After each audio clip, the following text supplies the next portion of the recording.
Jamais dans l'histoire, deux grandes puissances commerciales ne s'étaient livrées à une véritable guerre économique ouverte. Eh bien, c'est ce qui se passe aujourd'hui. Et c'est pour ça que je dis qu'on vit une période historique. Les élites ont concentré les richesses, elles ont manipulé le système à leur profit, aux dépens de leurs propres travailleurs, et elles en ont tiré une fortune colossale. Dans cet épisode, je m'entretiens avec l'ancien stratège en chef de la Maison-Blanche, Steve Bannon, animateur de War Room et ancien président exécutif de Breitbart News. Ce n'est pas juste une question de tarifs. Les tarifs ne sont qu'un outil. Ce que fait le président Trump, c'est réorganiser tout le système mondial de commerce. Pour lui, les États-Unis, c'est un marché haut de gamme. Et comme on paye pour une loge VIP dans un stade, il dit qu'il faudra payer un supplément pour accéder au marché américain. C'est le prix d'entrée. Et attention, les 100 prochains jours vont être 3 fois plus intenses, plus spectaculaires et plus décisifs que les 100 premiers. Cet été, nous allons vivre une crise constitutionnelle. Voici American Thought Leaders, je suis Yann Yekielek. Steve Bannon, c'est un plaisir de vous recevoir dans American Thought Leaders. Je suis un grand admirateur de votre émission et merci d'être venu à la War Room. Le président Trump a mis en place tout un régime de tarifs douaniers. Vous avez décrit cela comme une forme de guerre économique au point potentiellement de mettre Xi Jinping en faillite. Pouvez-vous nous expliquer ce qui est en train de se passer? Ce que fait le président Trump, c'est une réorganisation en profondeur. Ce n'est pas juste une affaire de tarifs douaniers. Les tarifs ne sont qu'un outil. Il est en train de restructurer tout le système mondial du commerce. Pourquoi fait-il ça? Parce que depuis 40 ou 50 ans, les élites occidentales, aussi bien dans la City de Londres, qui est leur version de Wall Street, que dans notre propre Wall Street, main dans la main avec les grandes multinationales, ont coopéré avec le Parti communiste chinois. Ensemble, ils ont orchestré le transfert de toute la production industrielle à haute valeur ajoutée de l'Angleterre et des États-Unis vers la Chine continentale. Ce que la plupart des gens n'ont pas encore réalisé, parce que les grands médias étouffent l'affaire et que les médias mainstream font partie du système, c'est qu'on a assisté à une désindustrialisation systématique de l'Occident au cours des 30 à 50 dernières années. Et ce ne sont pas les Chinois qui en sont à l'origine, ce sont nos propres dirigeants, nos élites, qui ont sacrifié les classes populaires et moyennes. C'est ce système-là que Trump veut renverser. Il veut restructurer les règles du commerce mondial autour de ce principe. Et là où on voit le plus d'enthousiasme pour cette nouvelle donne, c'est au Japon, en Corée du Sud, à Taïwan, au Vietnam, aux Philippines et en Inde. Ces pays sont déjà en pourparlers avec le département du Trésor américain pour finaliser l'architecture des nouveaux accords, les protocoles d'accord, les fondations de ces nouvelles relations commerciales. Et attention, ça n'a rien à voir avec le partenariat transpacifique. Certains demandent pourquoi ne pas avoir gardé ce partenariat. Mais c'était une catastrophe. Trump fait tout ça parce que le Parti communiste chinois mène depuis 20 à 30 ans une guerre économique contre l'Occident. C'est ça la réalité de la guerre hybride. Et comme l'a très bien documenté The Epoch Times numéro après numéro, la guerre du peuple a été officiellement déclarée par Wang Qishan et Xi Jinping contre les États-Unis. C'était en mai 2019.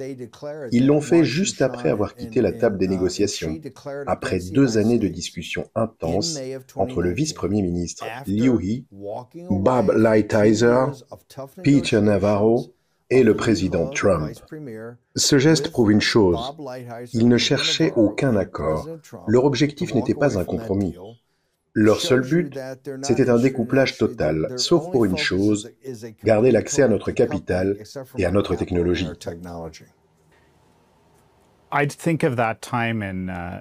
En 2018 et 2019, pendant les négociations de cet accord, c'était la première fois que le Parti communiste chinois se retrouvait contraint de faire quelque chose qu'il ne voulait pas faire. Qu'est-ce que ça montre selon vous? From the perspective of dealing with the West. C'est vraiment important que le public comprenne bien ce qui s'est passé. Alors reprenons depuis le début. À la place Tiananmen, quand ils ont érigé la déesse de la liberté, Deng Xiaoping et sa faction ont dit « Ça suffit, on va frapper et frapper fort ». Ce moment-là, cette répression sanglante a eu lieu 6 mois avant la chute du mur de Berlin, lequel est tombé 50 ans après que les États-Unis et leurs alliés ont tourné le dos au peuple russe en laissant les bolcheviks les diriger. Et à peu près à la même époque, ils ont aussi abandonné le peuple chinois, le Lao Baixing, les petites gens, entre les mains des communistes. Et ça, cette trahison, elle vient directement du département d'État américain et des autres élites de Washington. Pendant les 50 années de déclin qui ont suivi, toute la logique, toute la stratégie a été de réintégrer le Parti communiste chinois dans l'économie mondiale. On leur a donné le statut de nation la plus favorisée. On les a fait entrer à l'OMC, grâce à Bush et Clinton, à la fin des années 90. Et ce, avec le soutien total des deux partis, républicains comme démocrates. Toute la classe politique, tous les élites ont joué le jeu et ils ont truqué le système de bout en bout. Avançons un peu. En 2015, Obama signe un accord sur le cyberespace dans le cadre de son fameux pivot vers l'Asie. Un accord difficile à arracher, pas parfait mais pas mauvais. Et qu'a fait le Parti communiste chinois?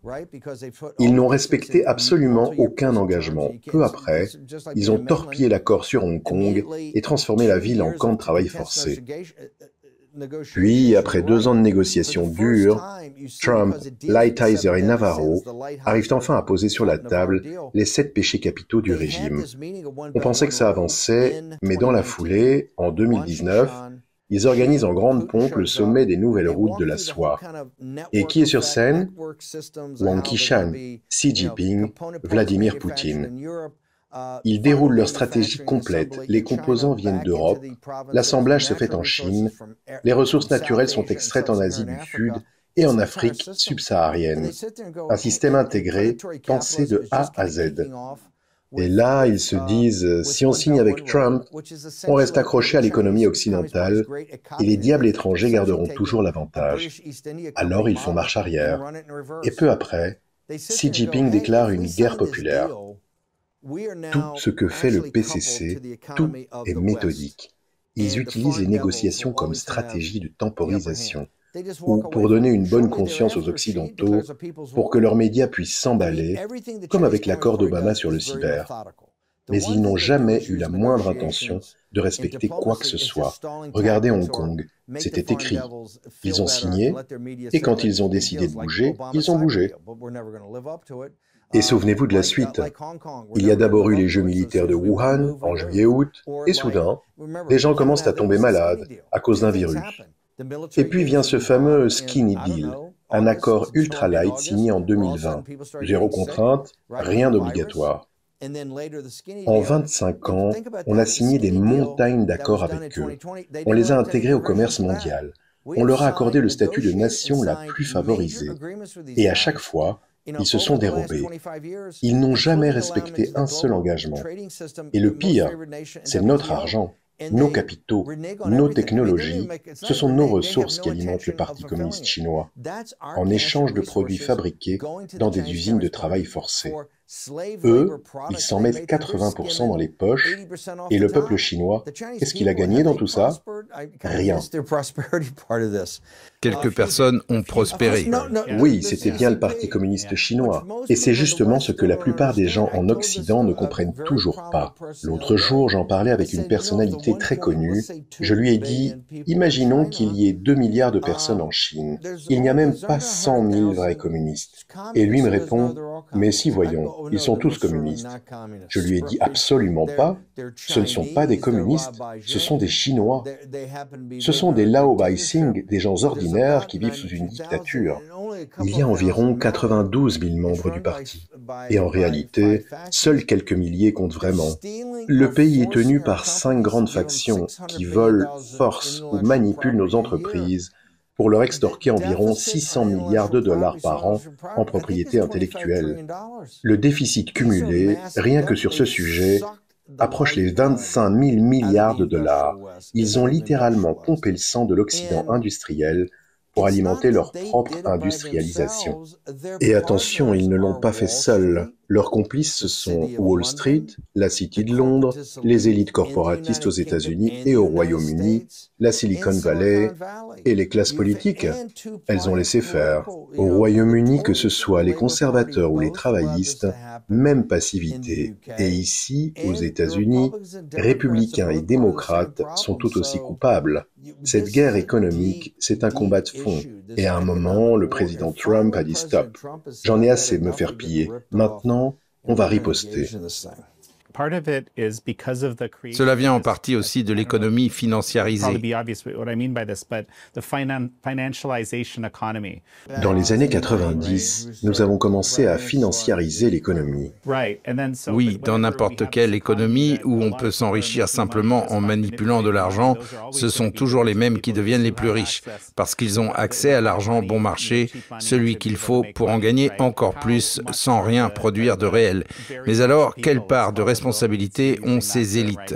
Ou est-ce que tout ça est uniquement le fruit des manigances machiavéliques du Parti communiste chinois? Les élites occidentales savaient très bien ce qui se jouait. Il ne faut pas oublier qu'au moment même où une révolte ouverte éclatait contre le Parti communiste chinois, beaucoup n'ont pas vu que Tiananmen, ce n'était pas juste une place. C'était tout un pays, à la fin mai, début juin, qui se soulevait contre un système dictatorial imposé dans chaque grande ville. À Pékin, juste à côté de la cité interdite, lieu sacré pour le parti, parce qu'il se voit comme l'héritier d'une dynastie impériale, le peuple aurait pu renverser le régime. Au moment où la déesse de la liberté a été érigée, l'un des symboles les plus puissants de l'histoire moderne, les manifestants disaient « Nous sommes unis à la Révolution américaine, nous sommes unis à la Révolution française, nous sommes unis dans cette quête de liberté, de dignité, de libération. » Mais à cet instant précis, Deng Xiaoping et les durs du régime reprennent la main. Ils disent « Stop, ça suffit. Si le monde commence à poser des questions, on va devoir écraser, peu importe combien il faudra tuer, et il faudra tuer devant les caméras du monde entier. » Et c'est exactement ce qu'ils ont fait. Et l'indignation de l'Occident, il n'y en a pas eu, bien au contraire.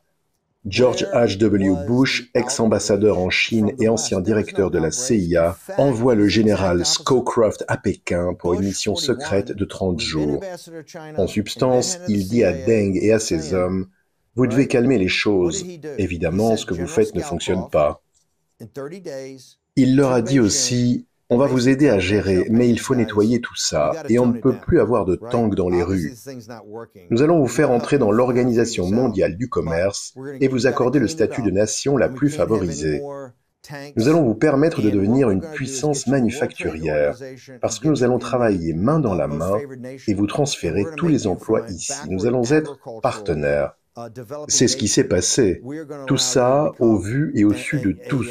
Mais ce qu'il y a de plus cynique, c'est que ces élites savaient très bien ce qu'elles faisaient. Elles n'étaient pas naïves. Elles ont contribué activement à ce processus. Et le pire, c'est qu'elles ont vendu tout ça au peuple américain. Or, les Américains ont toujours eu un lien sincère avec le peuple chinois.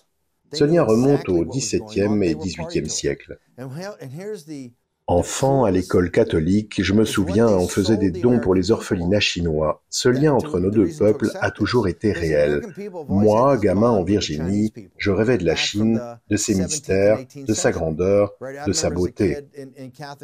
Mais les élites, elles, ont pris le chemin le plus cynique pour nous vendre ce rapprochement. Elles ont dit, si on les aide économiquement, ils se libéraliseront politiquement. C'était un mensonge éhonté. Et 30 ans plus tard, ces mêmes élites se sont regardées dans la glace et ont dit « En fait, on aime bien leur modèle, un capitalisme d'État autoritaire, une fusion entre le pouvoir politique et les élites économiques. » C'est exactement ce qu'on a vu sous Biden. Et c'est précisément ce que la révolution trumpiste rejette. Parce que tout ce système, c'est une imposture. Il repose sur le vol organisé, sur une spoliation d'une ampleur historique. Dans un régime totalitaire, on n'innove pas. On vole les innovateurs ou on vole l'innovation elle-même. Les deux faces de l'équation sont truquées. Et tout ça s'est rendu possible par les dépenses fédérales américaines. On a délocalisé toute la production à haute valeur ajoutée. Aux États-Unis, on génère 4,5 à 5 trillions de dollars par an via les impôts, taxes, droits de douane, mais on dépense 6,5 à 7 trillions. Le déficit, 2000 milliards par an, qu'il faut financer en imprimant de l'argent et en vendant des obligations à la Chine, au Japon ou à nous-mêmes quand il n'y a plus preneur. Mais ça ne peut pas durer éternellement. Et leur système à eux n'est pas plus durable que le nôtre. Tout est une imposture. Et si on gratte un peu, tout ça nous ramène au bon sens du Laobaixing, ce surnom affectueux qui désigne les sans-noms, le peuple chinois ordinaire. La Chine devait se réformer à cause des entreprises d'État et de la corruption du PCC. Et pourquoi ces entreprises existent-elles encore? Parce qu'elles permettent de détourner 20% des fonds publics. C'est comme ça que le parti se finance. Les 5 factions qui dirigent le PCC sont parmi les familles les plus riches de la planète. Bien plus riches que les milliardaires de la tech, que les Tchèques ou que les oligarques russes. Elles s'enrichissent à travers les entreprises d'État. C'est comme ça qu'elles procèdent. D'abord, elles mettent la main sur tout. Aucune entreprise n'échappe à leur emprise. Tout le monde doit être impliqué. Mais une partie de leur stratégie consistait à se dire « on pourra inonder l'Occident avec nos produits pendant un temps, mais pas indéfiniment. À un moment donné, il faudra bien amorcer une transition vers une économie plus tournée vers la consommation intérieure. Une partie de nos exportations devra, tôt ou tard, être absorbée par nos propres travailleurs. Mais le bon sens du Laobaixing, le peuple, les gens simples, lui, ne suit pas. Il dit « Attendez une minute, pourquoi on ne consomme pas en fait ?» Parce qu'il n'y a pas de filet de sécurité sociale, pas de confiance dans le gouvernement. Ce régime leur ment, les vole, les écrase chaque jour. Et c'est là toute la tragédie du peuple chinois. Il a cru au système, mais pour une seule chose. Car si on regarde l'histoire, comment les familles ouvrières et les classes moyennes sont-elles sorties de la pauvreté? En gagnant un peu d'argent, en mettant de côté et en achetant un bien, une maison, une ferme, une clôture blanche. Le rêve américain, ce n'est pas une question d'argent, c'est la propriété. Et en Europe, c'est pareil, devenir propriétaire d'un actif tangible. Ce rêve, ils l'ont vendu aux Chinois, et ils y ont cru. Ils ont travaillé dur, gagné très peu, consommé presque rien, épargné autant que possible. Ils se disaient « je vais y arriver, je vais acheter ». Et qu'est-ce qui s'est passé ? Le Parti communiste chinois, avec la complicité des banques et des financiers occidentaux, a mis en place l'une des plus grandes escroqueries de l'histoire. La surconstruction massive d'appartements et de logements. Toutes les entreprises de construction, adossées aux sociétés publiques et aux partis, ont encaissé des fortunes. Les banques, notamment les banques régionales, sont aujourd'hui au bord du gouffre. L'Occident était dans le coup, le parti aussi. Tout le monde en a profité. Et au final, les logements achetés par les travailleurs chinois avec leurs maigres économies ne valent plus que 50 centimes pour chaque dollar investi. Voilà le cynisme du Parti communiste chinois. Aujourd'hui, on a 2 systèmes économiques qui ne tiennent plus debout. Nous, en Occident, on continue d'imprimer de la monnaie pour acheter leurs produits, mais ça ne peut pas durer. On ne peut plus financer ça. Et eux, ils ne peuvent pas passer à une économie de consommation parce qu'ils ont trahi leur propre peuple. Leurs actifs immobiliers ne valent plus rien et les gens savent désormais que tout le monde leur ment. Il n'y a ni retraite, ni sécurité sociale, ni même un minimum vital pour vivre. Avec la politique de l'enfant unique, fini les 8 enfants au village pour soutenir les anciens, il n'en reste qu'un. Et souvent, celui-là est parti en ville, il a tourné la page et ne veut plus entendre parler des problèmes de ses parents. Alors, les parents disent « on va devoir épargner 50% de ce qu'il nous reste ». Voilà le vrai dilemme de l'économie mondiale aujourd'hui. La racine de la crise, c'est que les élites ont concentré la richesse des 2 côtés, et ça a marché pour elles. Les élites chinoises et les élites occidentales ont manipulé le système, sacrifié leurs propres travailleurs et fait fortune sur leur dos. Le système fonctionne pour les puissants, les connectés, ceux qui savent en profiter. Et ce que défend Donald Trump, c'est très simple. L'Amérique d'abord. En tant que nationaliste, il met les travailleurs américains au centre. Et presque miraculeusement, ça rejoint exactement ce qu'il faudrait faire en Chine. Remettre le Laobaixing au premier plan dans des accords équitables, honnêtes, rééquilibrés. C'est ça la vision du commerce selon Trump. Il y a un autre aspect à tout ça. Il y a quelques semaines, le vice-président Vance a dit très clairement que le système, en réalité, fonctionne en s'appuyant sur l'épargne durement gagnée des paysans chinois. Je n'aime pas le terme qu'il a employé. Le peuple chinois ne se compose pas de paysans. Ce sont des gens très travailleurs et courageux. Je vois ce qu'il veut dire, mais utiliser cette terminologie nuit au message. Mais je pense que son point reste valable. Ces économies sont utilisées pour acheter de la dette souveraine américaine afin de continuer à manipuler le système et il joue sur les deux tableaux. Oui. Jetons un œil de plus près à l'économie chinoise. On vient d'évoquer l'effondrement du marché immobilier. Toute la dynamique autour du développement des infrastructures est, elle aussi, en déclin. Quant à l'économie de consommation, elle reste embryonnaire. À côté de cela, il y a bien sûr ce qu'on pourrait appeler l'économie du vol organisé. Et la quatrième composante, ce sont les exportations, désormais fragilisées par les barrières douanières. Il faut vraiment que votre public comprenne bien une chose. Quand on parle de tarifs douaniers aujourd'hui, il ne s'agit plus seulement de droits de douane classiques. En réalité, on est face à un véritable embargo, un embargo total. C'est pour ça que vous voyez la secrétaire Bessent essayer de renouer le dialogue avec le Parti communiste chinois. Il y a des discussions en cours, mais pour l'instant, c'est le blocage complet sur les produits chinois à destination des États-Unis. L'autre jour, on avait des chauffeurs routiers dans l'émission. Plus aucun camion ne sort de San Pedro ou du port de Los Angeles. Et dans la tête des dirigeants chinois, les États-Unis sont une nation en développement. Il suffit de regarder la balance commerciale. Ce qui entre par bateau à San Pedro, Los Angeles, la baie de San Francisco ou Seattle, ce sont des biens de consommation, des produits technologiques, de la fabrication à haute valeur ajoutée. Alors oui, il y a des t-shirts et des gadgets, mais aussi des équipements sophistiqués, de l'électronique de pointe. Et maintenant, regardez ce qui sort. Du soja, du sorgho, du bois, du blé, quelques semi-conducteurs très haut de gamme, quelques composants avancés, mais l'essentiel de ce qu'on exporte, ce sont des ressources naturelles et des produits agricoles avec très peu de valeur ajoutée industrielle, à l'exception de l'aéronautique et de certaines puces ultra techniques. Techniquement, on reste capable d'excellence, mais dans l'ensemble, on envoie de la matière brute. Pourquoi ? Parce que le système a été pensé pour nous réduire à une sorte de colonie économique.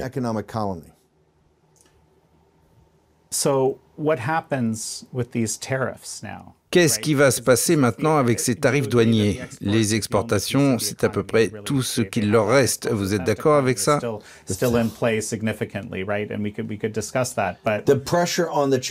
Mais la pression, elle, retombe sur le peuple chinois. La secrétaire Bessent l'a dit hier.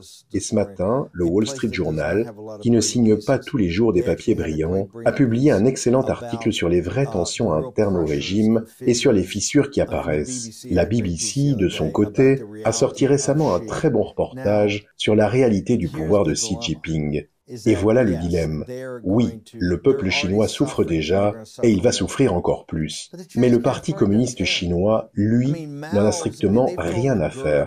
Ils l'ont dit à Xi, prépare-toi. Leur stratégie? Miser à fond sur l'ultranationalisme, accuser les diables étrangers, les puissances occidentales, de vouloir, comme toujours, les détruire. Ils cherchent à transformer la crise en une affaire de fierté nationale, voire, sur certains points, à en faire une question raciale. Et rappelons-le, le Parti communiste chinois, ce n'est pas le communisme, c'est une bande de gangsters. Ils vivent littéralement dans le palais impérial. On a affaire à une nouvelle dynastie impériale, dirigée par un groupe de brutes armées. Dans les années 60, pendant la crise des missiles de Cuba et d'autres grandes tensions mondiales, on analysait ces régimes. On en parlait dans les journaux. On en faisait des films. Mao disait alors, si on se prend une attaque nucléaire et qu'on perd 200 ou 300 millions de personnes, ce n'est pas grave, on les remplacera. Il n'avait aucun état d'âme. C'est ça le Parti communiste chinois. Et ceux qui font affaire avec lui, qui en profitent, brûleront dans les cercles les plus profonds de l'enfer, rien que pour les 450 à 500 millions d'avortements forcés qu'ils ont imposés. Mao lui-même estimait qu'il y en avait eu au moins un demi-milliard, dont 80% étaient des petites filles. Ce sont les fantômes affamés de la Chine.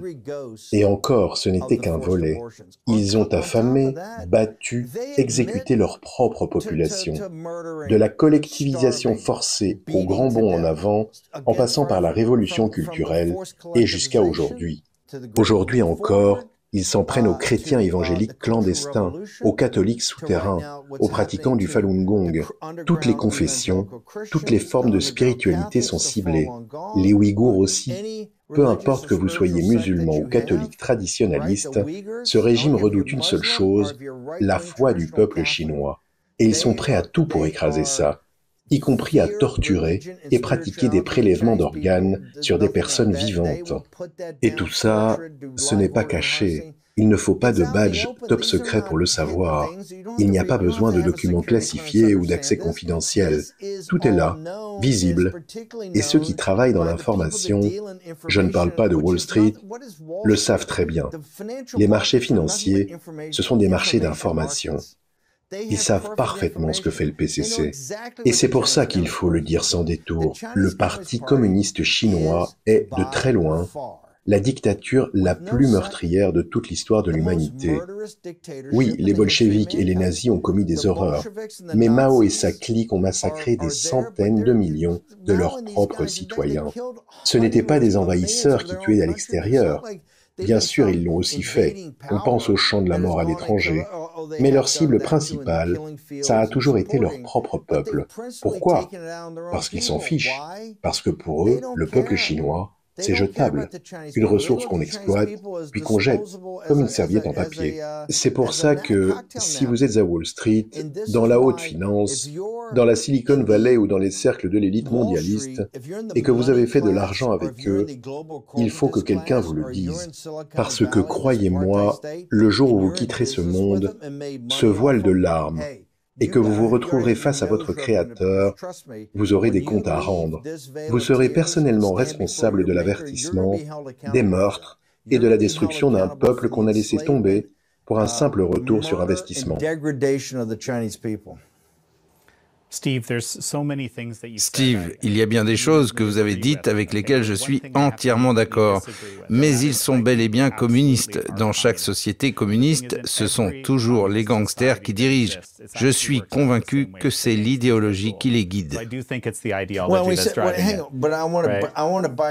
Je veux quand même marquer une distinction importante entre le communisme économique et l'univers culturel des communistes. Économiquement parlant, ces gens-là ne sont pas des communistes au sens classique du terme. Ce sont des capitalistes d'État. En revanche, sur le plan culturel, ils relèvent clairement du marxisme culturel. Ce sont des athées, brutaux, comme l'étaient les bolcheviks, comme l'ont toujours été les partis communistes depuis toujours. Ce que je dis, c'est que sur le plan économique, ils ont adopté un système de capitalisme d'État. Et on ne peut pas prétendre croire au communisme tout en acceptant une telle inégalité de richesse entre le Laobaixing, le peuple et les 5 grandes factions qui tiennent le parti.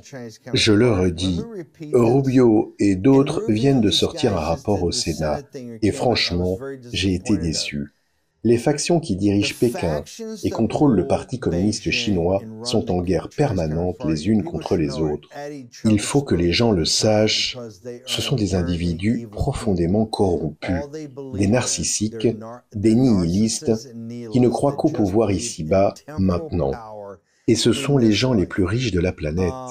Ils font passer les Saoudiens, les Émiratis, les Qataris, tous les Tchèques du Golfe pour des petits joueurs. Ils détiennent une partie du West End à Londres. Ils possèdent des pans entiers de Midtown Manhattan.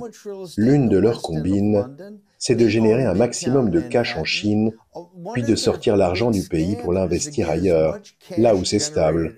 Ils ne réinvestissent jamais leur propre argent dans l'outil productif local. Ce qu'ils font, en réalité, c'est capter une partie des investissements occidentaux qui affluent en Chine. Ce sont des gangsters, mais leur modèle, c'est une autocratie capitaliste d'État, brutale, hiérarchisée, où toute la richesse remonte vers le sommet, pendant que le Laobaixing trime pour que ces gens-là s'en mettent plein les poches.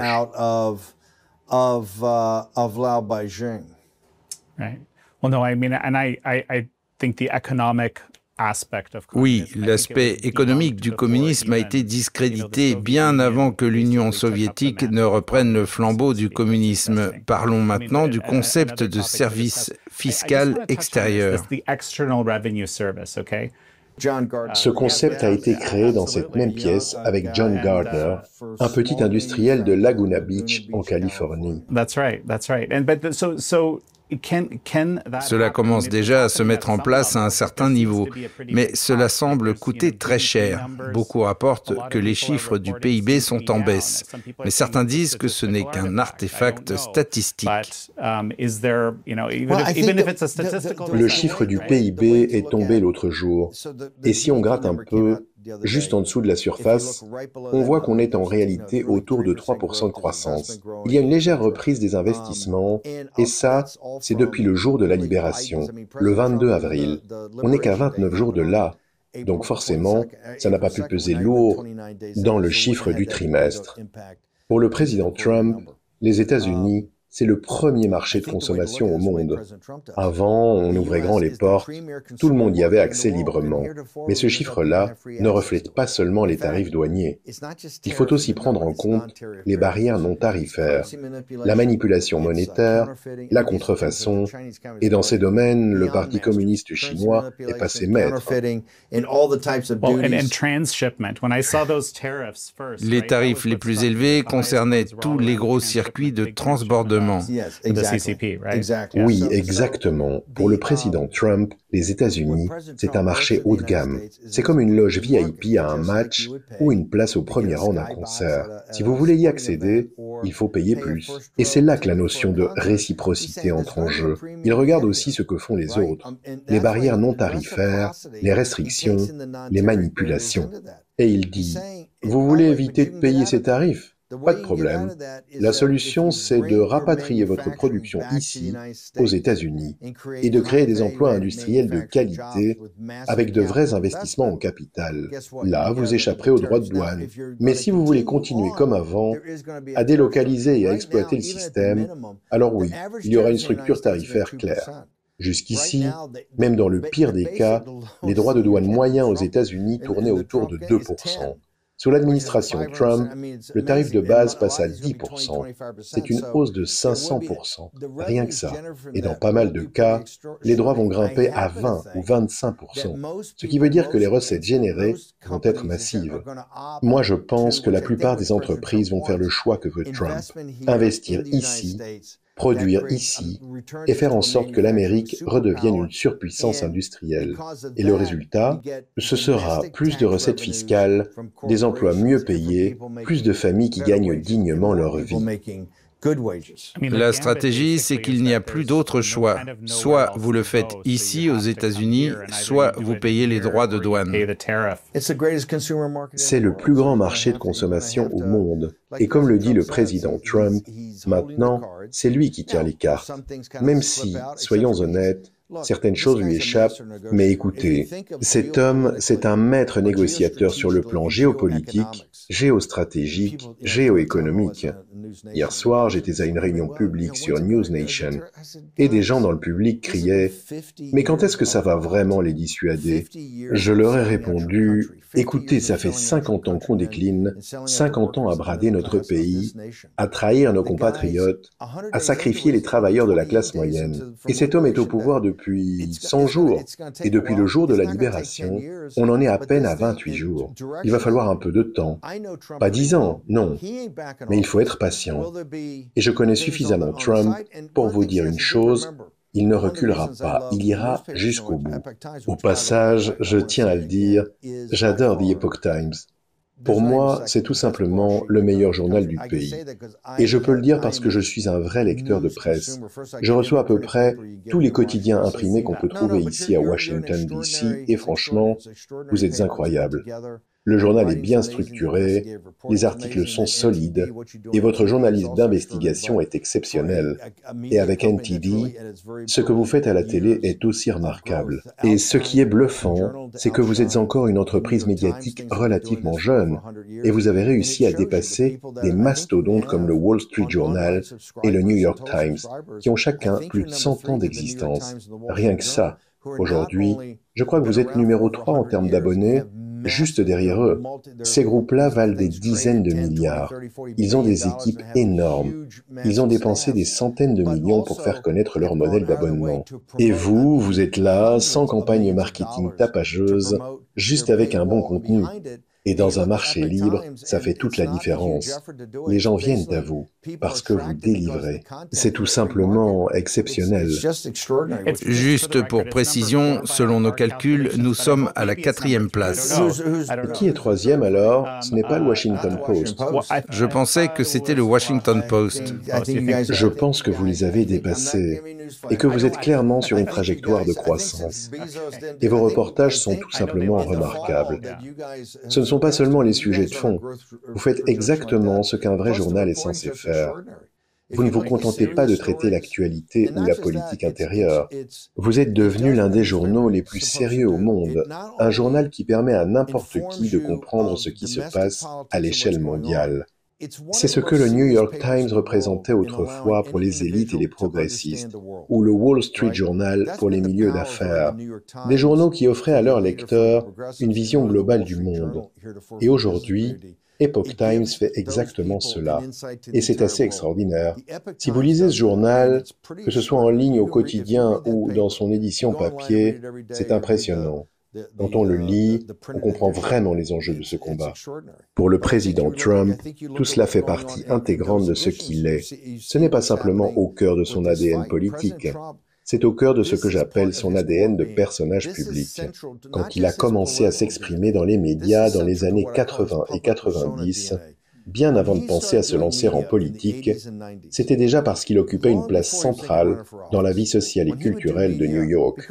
On l'invitait, on lui posait des questions sur les grandes orientations politiques, les affaires publiques. Il vient vraiment de ce que j'appelle l'école Lou Dobbs, celle des déficits commerciaux, du commerce mondial, de l'économie politique. Il maîtrise tout cela sur le bout des doigts.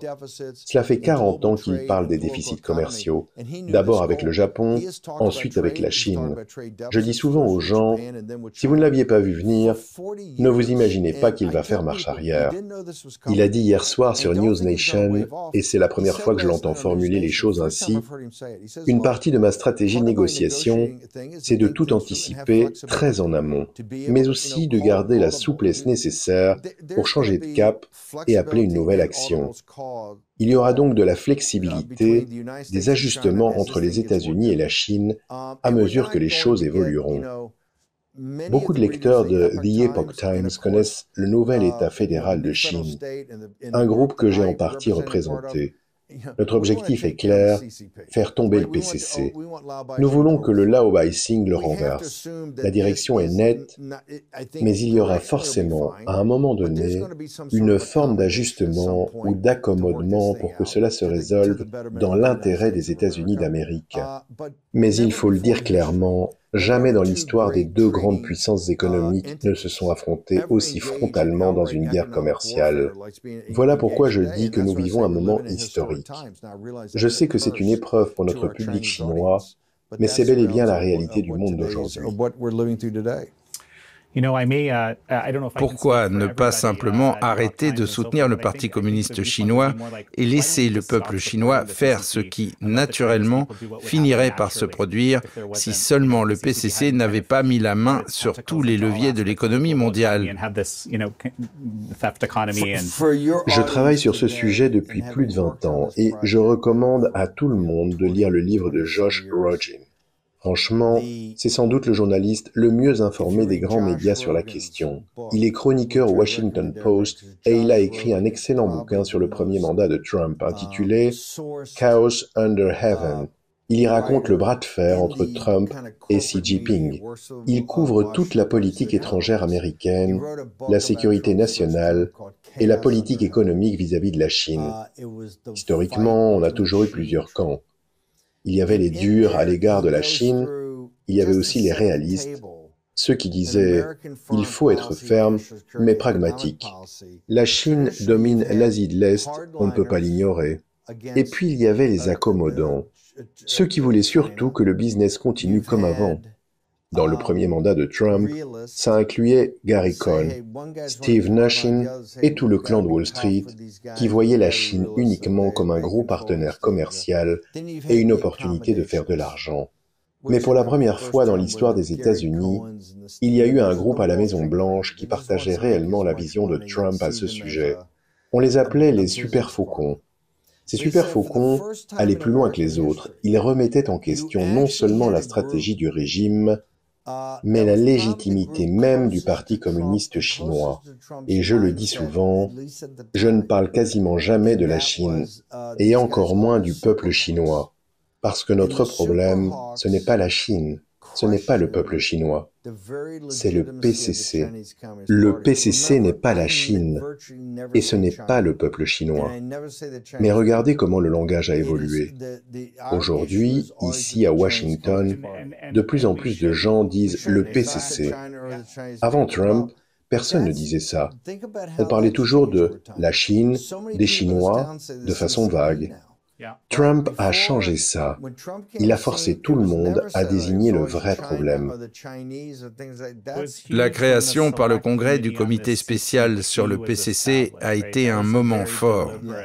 Oui, c'était énorme, un vrai tournant. À l'époque, beaucoup de gens étaient encore aveuglés par le monde des affaires et par les médias. L'attitude instinctive des Américains, c'était de dire « on aime les Chinois, ce sont nos amis, ils étaient nos alliés pendant la Seconde Guerre mondiale. On a toujours eu un lien fort avec le peuple chinois. Souviens-toi, Sun Yat-sen, le fondateur de la République de Chine, est venu ici avant la Première Guerre mondiale. Il a littéralement enflammé l'Amérique. Dans les années 1920, il a été accueilli en héros. Il a levé des fonds, vendu des obligations. Les gens voulaient vraiment aider à construire une Chine libre. Mais le vrai basculement, lui, s'est produit pendant la campagne de 2015. C'est là qu'on a compris qu'il fallait une confrontation. Dans son livre, Josh Rogin parle justement de cette nouvelle mouvance, ce groupe qu'il appelle les super faucons. Ces gens-là ne reconnaissaient pas du tout la légitimité du Parti communiste chinois. Leur vision, c'était « on devrait soutenir le Lao Baixing, le peuple, pour qu'il se soulève contre le PCC. Et selon eux, ça arriverait naturellement si on coupait les vivres au régime. » Ce groupe comptait des nationalistes comme Stephen Miller, et bien sûr Peter Navarro, l'un des faucons les plus résolus sur la Chine et l'auteur de plusieurs excellents bouquins sur le sujet. Peter Navarro a écrit le livre « Death by China ». Et puis il y avait Stephen K. Bannon, farouchement anti-PCC. Rogin disait que ce groupe était vraiment à part, et Trump l'a confirmé, encore plus clairement dans son second mandat. Aujourd'hui, on voit de plus en plus de gens rallier notre cause sur le plan intellectuel. Parce que la réalité, c'est que l'économie mondiale repose en grande partie sur ces deux blocs.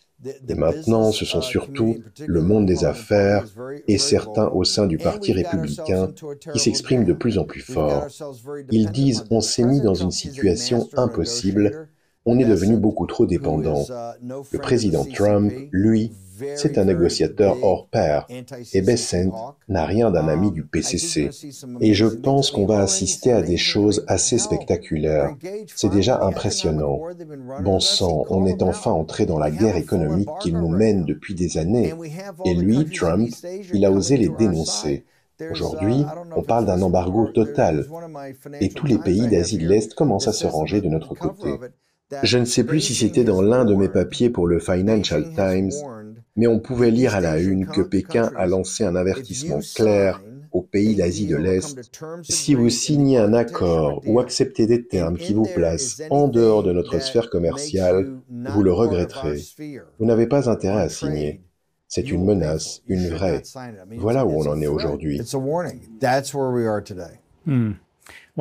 Pouvez-vous nous parler des 100 premiers jours de l'administration Trump?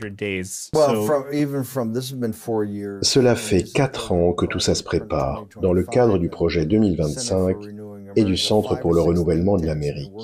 5 ou 6 think tanks bossent là-dessus depuis des années. C'est ce qui explique le tonnerre qu'on entend ces jours-ci. Franchement, ces 100 premiers jours ont été une vraie révolution. Le président Trump a eu un impact dans tous les domaines. Et surtout, sur le plus crucial, le Parti communiste chinois. Que ce soit sur le plan géopolitique, géostratégique ou géoéconomique, il a frappé fort. Et pourtant, ce n'est qu'un chantier parmi 50 autres. Prenons la question de la frontière, par exemple. Ce ne sont pas les démocrates qui nous ont vendu des illusions, non. Ce sont certains républicains, comme le sénateur Lankford.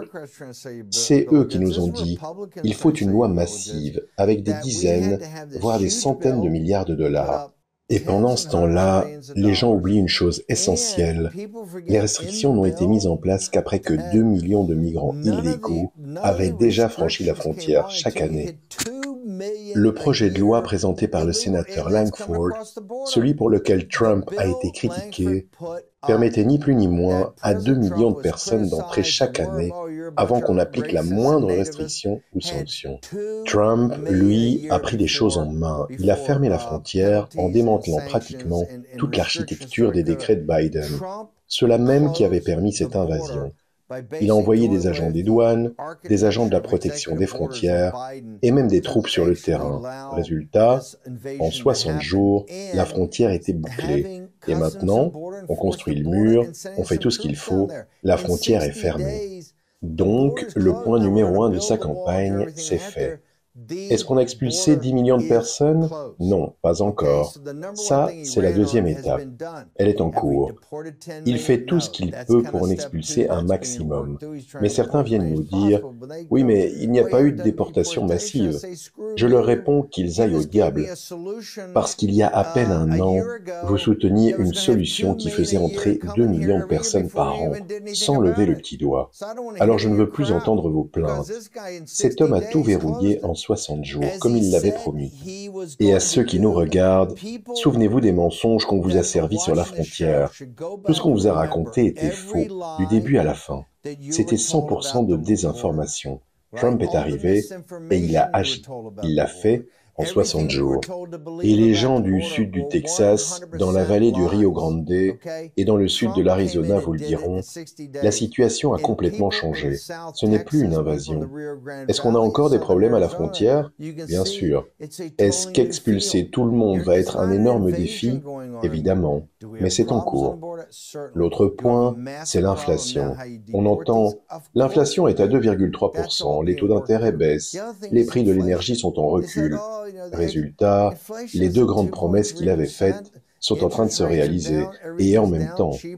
Et à côté de ça, il y a encore 50 ou 100 autres choses qu'il est en train de faire.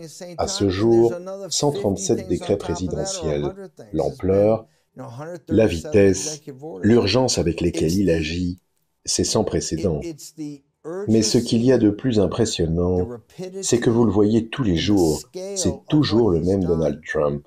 Le même homme, qu'il soit dans le bureau ovale ou en réunion bilatérale, sauf que cette fois, ce n'est plus à huis clos.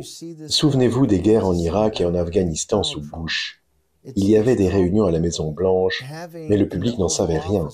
Aujourd'hui, Trump invite les dirigeants dans le bureau ovale, les fait asseoir devant la cheminée et allume les caméras. Il court-circuite complètement les grands médias. C'est fini, ils n'ont plus le micro. C'est lui qui parle directement au peuple. Il fait ses envolées et ensuite, il ouvre les questions. Il a ouvert les conférences de presse à Epoch Times, à la War Room, à tout l'écosystème conservateur. Résultat, les questions sont meilleures, plus pertinentes. Chaque jour, il montre aux Américains ce que gouverner veut dire. C'est un peu comme si Roosevelt parlait au coin de la cheminée tous les jours. Sauf que là, c'est toute la nation qui est dans la pièce. Et ça n'a jamais été fait dans l'histoire de l'humanité. Aucune grande puissance industrielle n'a jamais été dirigée de façon aussi ouverte, aussi populiste.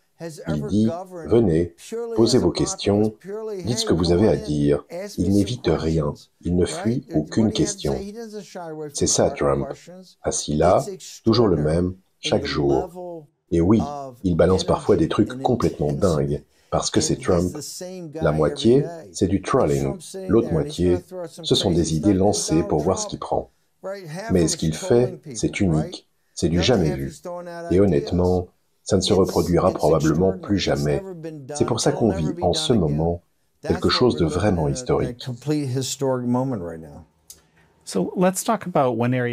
Parlons du démantèlement de l'Agence des États-Unis pour les médias mondiaux, qui inclut Voice of America et Radio Free Asia. Du personnel a été mis au chômage technique. On ne sait pas encore si ces agences reviendront. Je fais partie de ceux qui mènent le combat pour démanteler l'État administratif. On a aujourd'hui ce qui ressemble à une quatrième branche du gouvernement, une entité qui s'est emparée du pouvoir, qui échappe complètement au contrôle démocratique. Peu importe que vous soyez socialiste, progressiste de gauche ou conservateur de droite, cette machine-là doit disparaître, parce que c'est une garde prétorienne permanente qui gouverne le pays à la place des citoyens. Il y a deux manières d'y arriver. La première, c'est ce qu'a tenté Elon Musk avec son projet DOGE, un programme censé traquer le gaspillage, la fraude et les abus. Chaque année, entre 6 500 et 7 000 milliards de dollars sont dépensés. Est-ce qu'une bonne partie de cet argent est détournée? Est-ce que c'est de la fraude pure et simple? Beaucoup relèvent de l'abus. Sur le plan programmatique, on a toute une série de structures comme l'USAID ou le département de l'énergie. Prenez USAID, USAGM ou Voice of America, ce ne sont pas des sujets nouveaux. Notre émission a même diffusé en direct, à l'été 2023, les débats sur les lois de financement thématiques. Notre public a adoré. Il était 2 heures du matin et on voyait Marjorie Taylor Greene, Ellie Crane, Lauren Boebert et toute l'équipe MAGA en sous-commission à la Chambre, débattant sur les abus de l'USAID et les dérives du département de l'énergie. Et devinez quoi? En sous-commission, les coupes passaient grâce aux voix des pseudo-républicains et ensuite, elles étaient validées à une large majorité. Donc, sur le fond, sur le plan programmatique, le travail était fait. DOGE est arrivé en promettant de retirer 2000 milliards dès la première année, puis 1000 milliards par an ensuite. Je leur ai dit, ne donnez pas de faux espoirs, vous ne trouverez jamais autant de fraude. Ce fric-là, il n'est pas forcément là. Il y a sûrement pas mal d'abus, surtout au Pentagone, mais vous refusez de vous y attaquer. La vérité, c'est que la classe politique cherche une baguette magique. Elle ne veut rien couper. Au contraire, elle veut rajouter des fonds à USAID et à Voice of America. Ce sont les républicains qui font ça, pas les démocrates. Les démocrates, eux, veulent tout dépenser jusqu'au dernier centime. DOGE a fait beaucoup de bruit, avec des effets d'annonce, mais la réalité, c'est que toutes les coupes proposées ont été éclipsées par les 4 600 milliards de dollars de paiements sortis du Trésor. Et personne ne sait vraiment où est passé tout cet argent. Quand j'ai vu ça, j'ai dit « Quoi ?» J'ai appelé Bessent, la secrétaire au Trésor. Je lui ai dit, vous allez devoir vendre pour 12 000 milliards de dettes publiques cette année, juste pour financer ce désastre. J'espère qu'on ne va pas finir à 40 000 milliards. Et sa réponse a été, c'est ridicule, il n'y a rien d'alarmant. Ces gens-là ne comprennent pas comment fonctionne le gouvernement. Et voilà où on en est avec DOGE.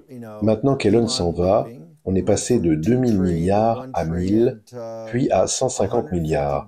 Et au final, quasiment tout ce qui a été coupé l'a été sur le plan programmatique. Que voulez-vous dire par sur le plan programmatique?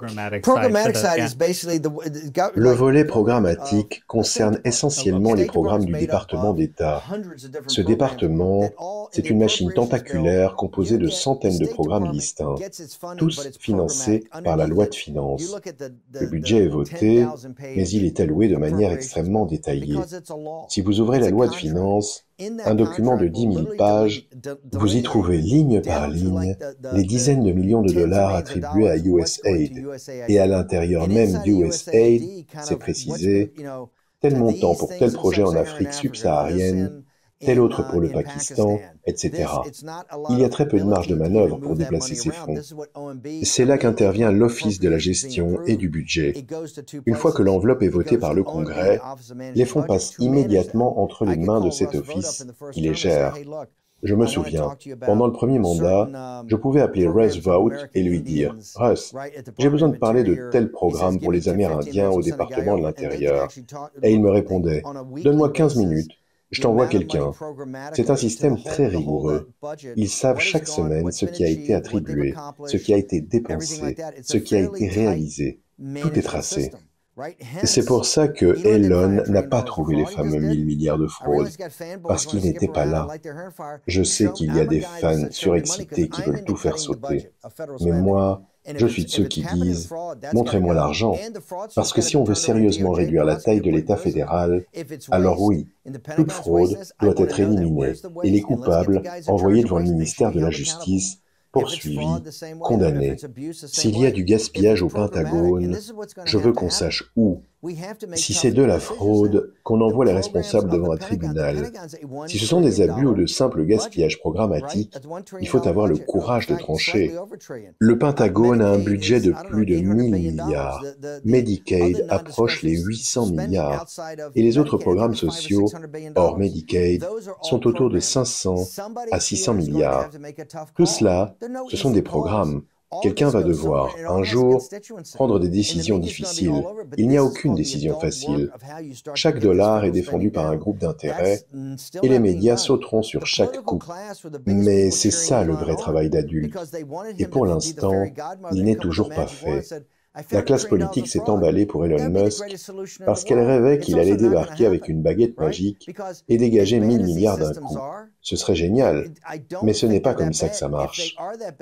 Aussi imparfaits que soient ces systèmes, je ne pense pas qu'ils soient aussi pourris qu'on veut nous le faire croire.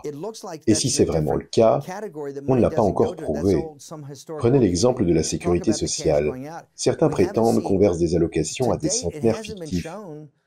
Mais en réalité, ça ressemble plus à de la comptabilité historique qu'à de l'argent réellement détourné.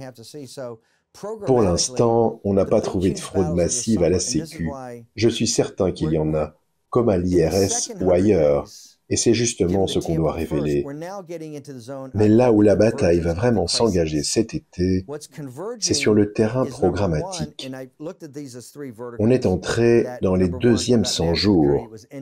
Les 100 premiers, c'était la mise en place. Maintenant, on entre dans ce que j'appelle la convergence des crises. 3 grandes lignes de fracture arrivent en même temps. Premièrement, la sécurité nationale. Il faut mettre fin à la phase militaire de la Troisième Guerre mondiale, en Ukraine, au Moyen-Orient, en mer Rouge, et tout ça en évitant un affrontement armé avec l'armée de terre ou la marine chinoise autour de Taïwan. Deuxièmement, la souveraineté nationale. Il faut reprendre le contrôle face à 10 millions d'envahisseurs étrangers. Le programme d'expulsion massive est lancé. Et ce n'est pas seulement une affaire de criminels. Ces 10 millions de personnes doivent partir parce qu'elles écrasent les classes populaires, noires et hispaniques, sur les emplois peu qualifiés. Troisièmement, la menace existentielle sur l'économie, la dette et tout ce que les citoyens payent, ce qui est lié au Parti communiste chinois. On va donc vers une crise constitutionnelle autour des expulsions. Trump va invoquer l'article 2 de la Constitution. Il est le chef de l'exécutif. Il dit « Je peux virer qui je veux, dans n'importe quelle agence. » Et il le fera. Ensuite, avec l'Office de la gestion et du budget, il peut décider de geler les fonds de certains programmes qu'il juge inutiles ou inefficaces. Il n'est pas obligé de les dépenser. Ça provoquera une opposition énorme. C'est déjà le cas. Il est engagé dans une 50aine de procès sur ce sujet. Son troisième pouvoir, c'est celui de commandant en chef. Il a déclaré l'état d'urgence à la frontière et une urgence de sécurité nationale. Il peut expulser sans audience, sans procédure judiciaire. Ces gens sont ici illégalement. Ils vont partir. La Cour suprême tranchera peut-être en juin si elle dit qu'un juge fédéral peut s'opposer à un président dans l'exercice de ses pouvoirs militaires, alors ce sera un enjeu constitutionnel majeur. Maintenant qu'Elon est parti, on reste avec des questions ouvertes sur la fraude, sur les abus. Mais la réalité, c'est qu'on doit quand même gérer 6 500 à 7 000 milliards de dépenses annuelles. Il nous faut un vrai budget et des coupes sérieuses.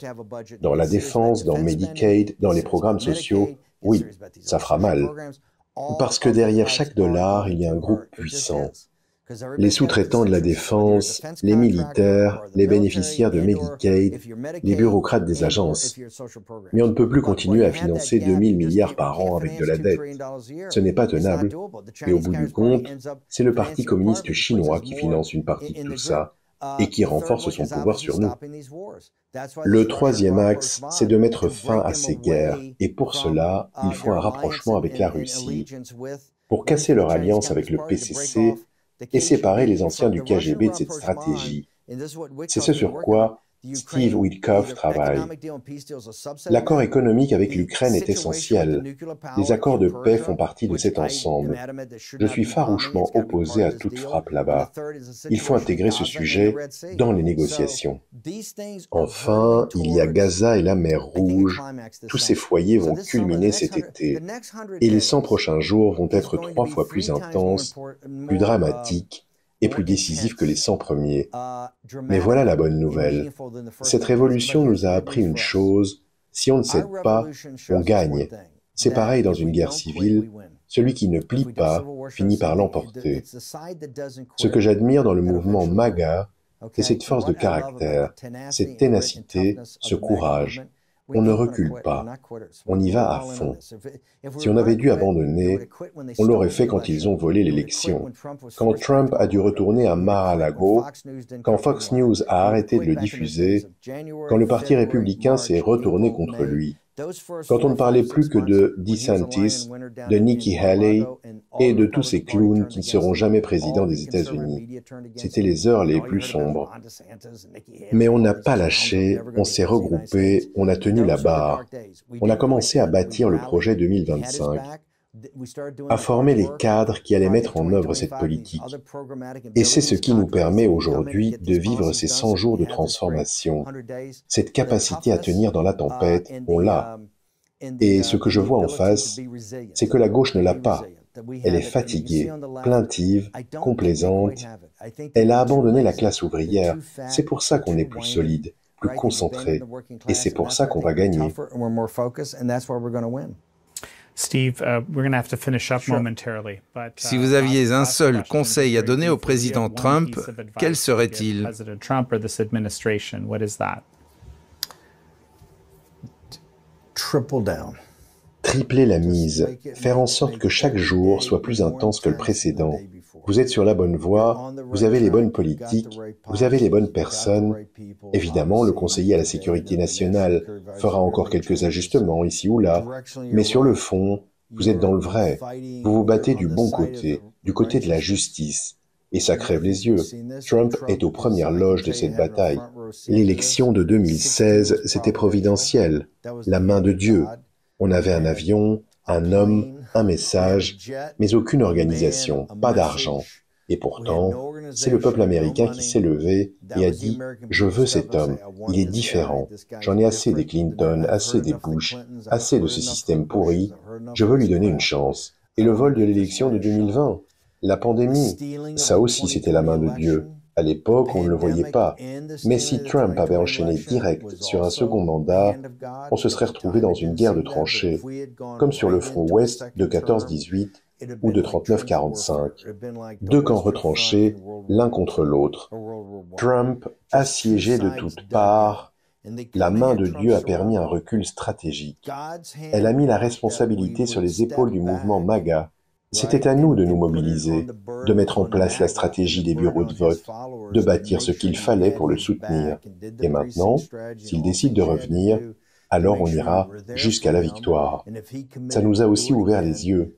Ces démocrates-là ne sont plus les démocrates d'autrefois. Ce sont des néo-marxistes, des autocrates, des gens qui veulent littéralement détruire ceux qui s'opposent à eux. Ils ont utilisé la crise Covid pour ça. Ils utilisent l'État pour ça. Ils ont agi comme la Stasi à Berlin-Est. Et maintenant, tout ça est clair. Mais on a eu le temps. Trump a eu le temps de réfléchir, et nous aussi. On a construit le projet 2025, le Centre pour le renouvellement de l'Amérique. On a pris du recul, on a pensé notre stratégie face au Parti communiste chinois, aux enjeux fondamentaux. On a eu 4 années de préparation. Je me souviens d'une interview que j'avais donnée à PBS, juste après la fin du premier mandat. Je leur avais dit, inonder le terrain. Notre stratégie, c'était d'avoir 2 ou 3 initiatives par jour, pour que les médias finissent forcément par en attraper une. Pendant ce temps, nous, on avançait. Aujourd'hui, on en a 12 à 15 par jour. Alors, voilà ce que je dirais au président et à son équipe. Urgence, action, intensité. Tous les jours, quand vous avez un ennemi en fuite, vous ne le laissez pas respirer. Vous ne relâchez jamais la pression, pas un instant. Vous ne le laissez pas se replier. Vous foncez. Vous écrasez tout sur votre passage. Et surtout, on va faire tomber cette capitale du mondialisme impérial qui est Washington, D.C. Parce que la victoire est à portée de main. Il suffit de continuer à frapper. Steve Bannon, merci d'avoir pris part à cette émission.